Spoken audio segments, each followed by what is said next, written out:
شوفوا معايا الخوت شنو غيوقع في هذا الفيديو هذا او في هذه المسابقه هذه اللي كتعتبر من اخطر المسابقات واكبر المسابقات من ناحيه الجائزه. الاخوان كتوصل الجائزه ديالهم حتى المليون دولار امريكي الاخوان. وهاد اللعبه هذه كاينه في الصين الاخوان، ولكن شكون اللي كيلعب هاد اللعبه الاخوان؟ كيلعبوها رجال الكونغ فو. الناس اللي عندها مع الكونغ فو عندها واحد الخفه. شوفوا معايا فين وصل وشوفوا الهبطه كي دايره. ولكن الغريب في الامر هو نهايه الفيديو الاخوان مفاجاه ما كانش كينتظرها بنادم كاع.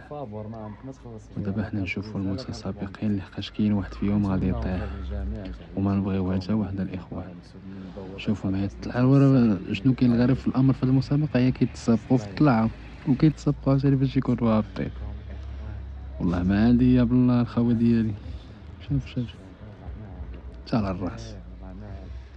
شوف خيس هو غيصب هذا اللي بلينا غيصبو خيس هذا بدا خيس كان غيتردخ هذا يا خوتي. والله الا كان غيتردخ بالله ماشي هديه الخوه ديالي. والله ما هادي هاد الشيء هذا. شوف با با با با با با الاخوان هاد الشيء هذا راه تيخلع. اللي عنده فوبيا من العلو راه ما يشاركش هنا خوتي.